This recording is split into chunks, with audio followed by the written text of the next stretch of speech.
Hello guys, my name is Anna and I'm a Ukrainian, and I have decided I will vlog daily from my country Ukraine since the start of this awful war with Russia. And in my daily videos I try to update you on the important real-life situations in my country Ukraine, and of course I'm always glad to answer your questions and to clarify some facts from our history, culture, background, or whatever interests you.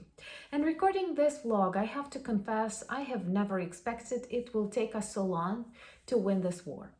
And the longer it continues, the more we realize it will take long to stop Putin, to collapse his regime, and to take all the orcs out of Ukraine.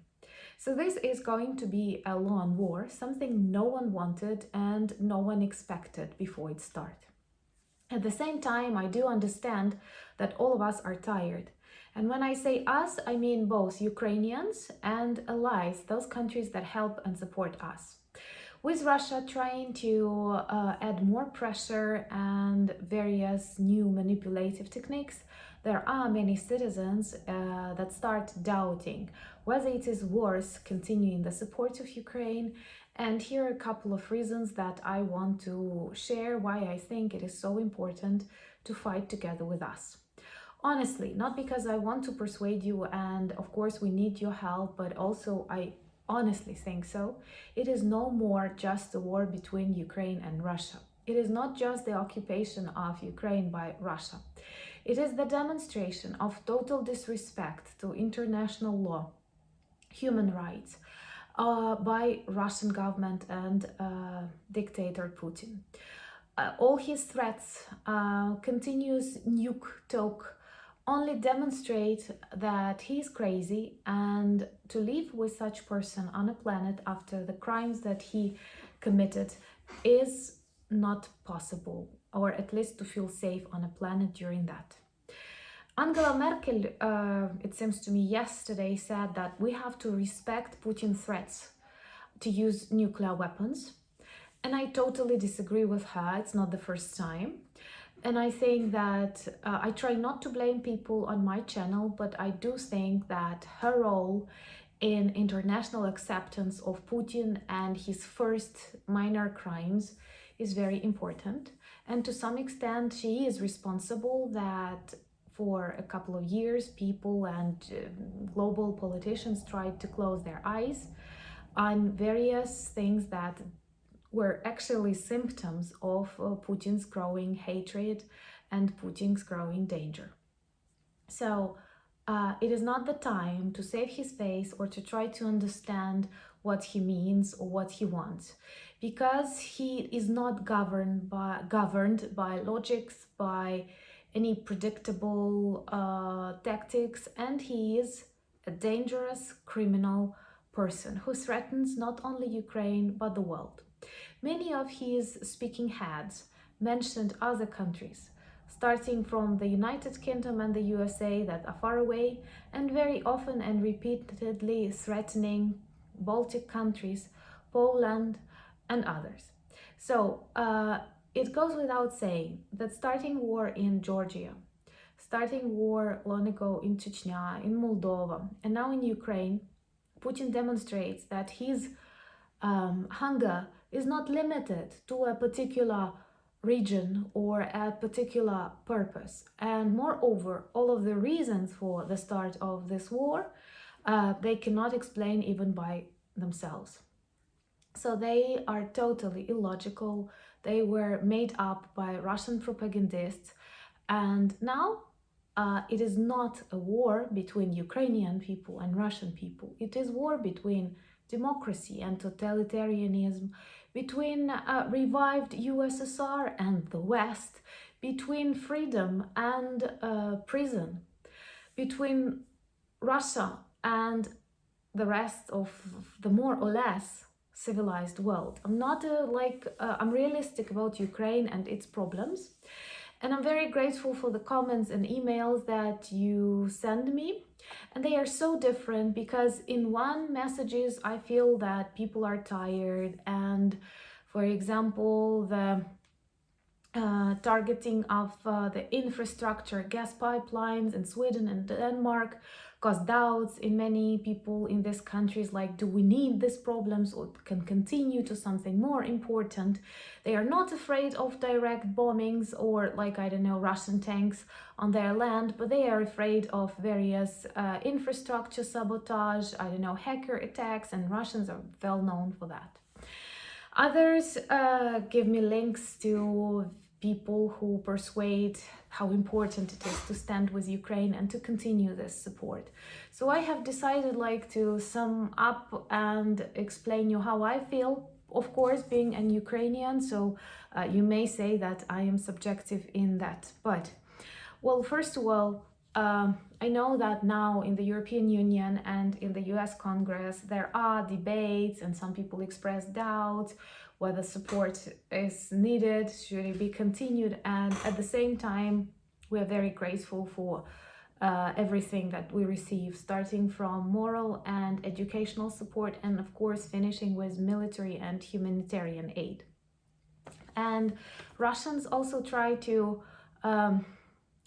use misinformation to make people who want to support Ukraine doubt. So here are some things that I want to share. Like, one thing, that some of the military aid that Ukrainians receive goes on black market.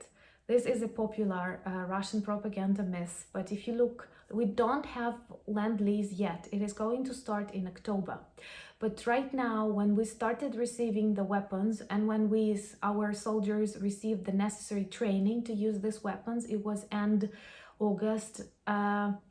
You see how many important victories were made by the Ukrainian armed forces. In Kharkiv region, in Kherson region, our counter-offensive is very successful.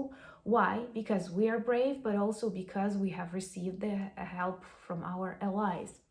And sometimes it takes months before we receive the long announced support. So keep that in mind. It does not happen over a day or two. Sometimes it takes months. And it is both a problem for you because you forget about that and you think, why aren't they doing something? And it is a problem for Ukrainians because we are standing on these front lines without the things we need, waiting for the necessary weapons and necessary training.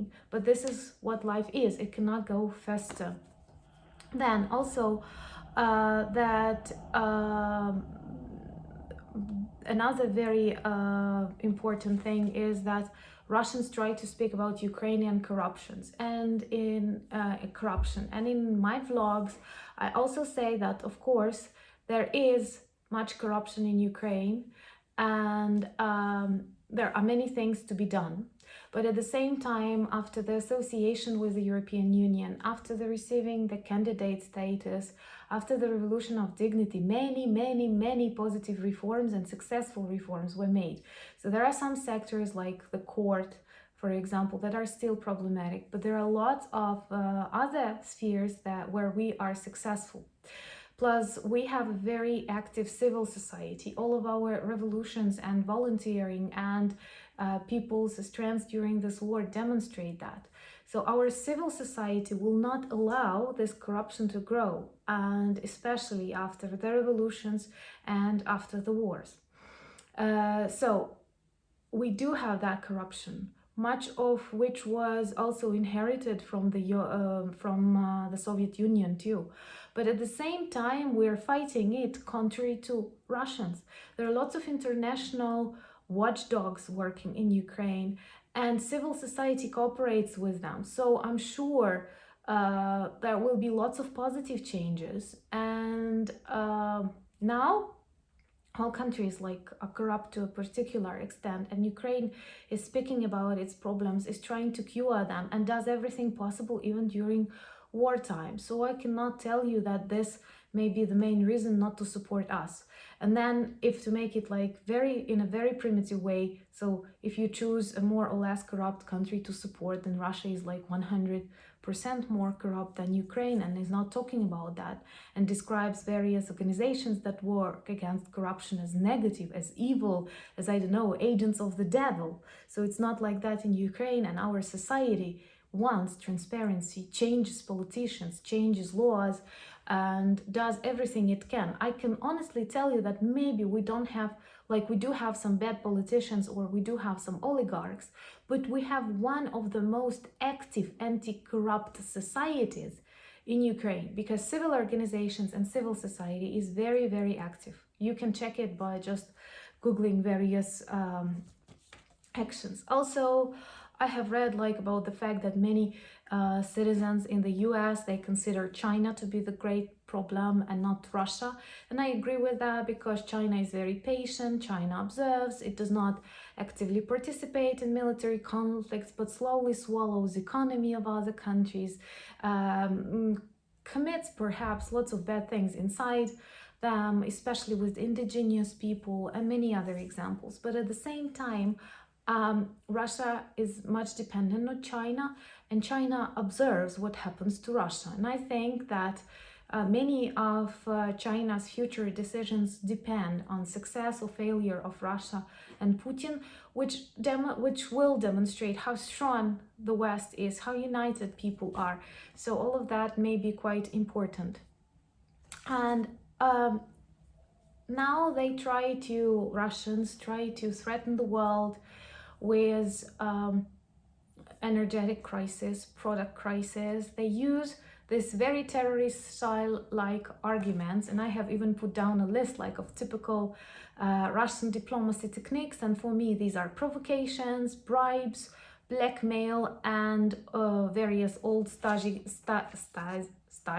oh my god, how do you call that? Stasi connections.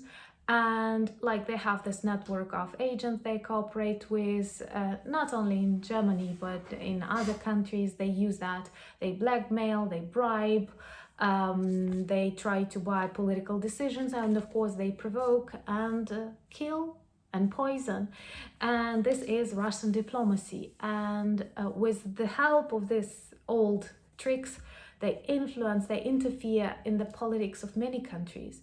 And even maybe you don't think about that, but lots of problems inside your countries exist because Russians fuel them, because Russians finance them. They don't have money to reconstruct their roads, but they have money to finance various European movements, I don't know, strikes, meetings against something.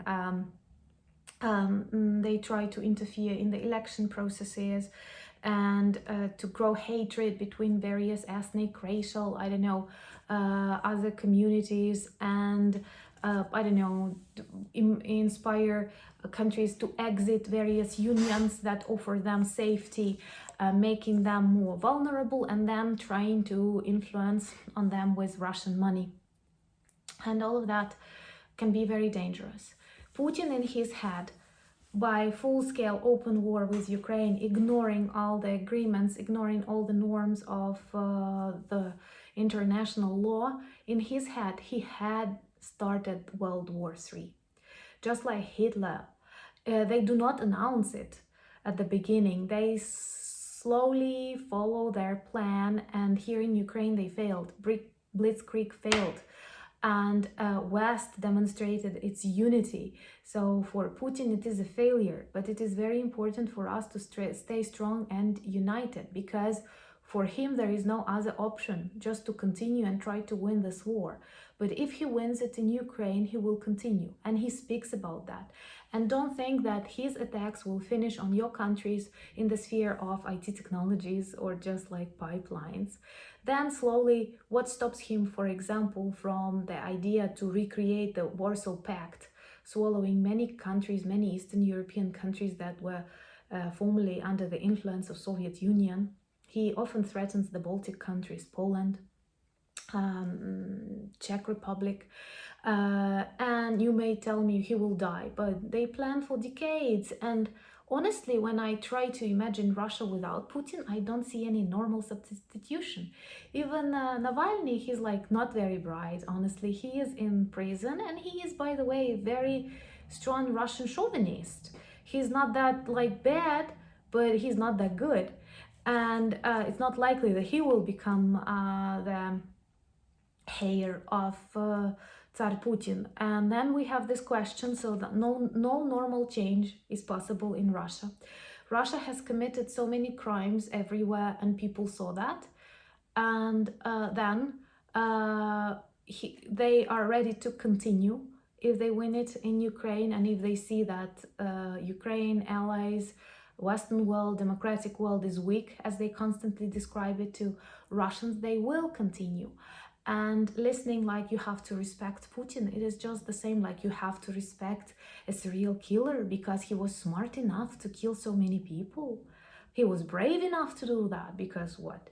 No, we understand that when a person becomes a murderer, there is nothing we can negotiate with that person. And Putin is not just a murderer, he is a terrorist threatening global security. So it is vital to support Ukraine in this war because we have become a battlefield. It was not our desire. We did not provoke anyone, just like, I don't know, rape victims do not provoke rapists by their lipstick. So being more democratic, being more free, being less corrupt, being more civilized is something that we are guilty of in the eyes of Russia and Russians. And you, the West, for example, are even more guilty because you live better. And that's why they won't stop here if they win over Ukraine, because they hate everything normal and they will fight against everything normal. So our task, and we're doing that task pretty good, not to get tired, to stay strong and to stay united. And I'm very, very grateful for that. Please forgive if this vlog was not very interesting, but these are the things that I wanted to share with you. Don't think that if you don't provoke him, he will stop. We did not provoke him. Hitler was not provoked by the Jews. Such criminals act according to their totally alien for us normal people logics. So we have to stand united. And once again, thank you for your help to my country, Ukraine, and for the support of my channel. If you like my videos, do support. Thank you for buying me coffees, becoming my patrons, and Slava Ukraini!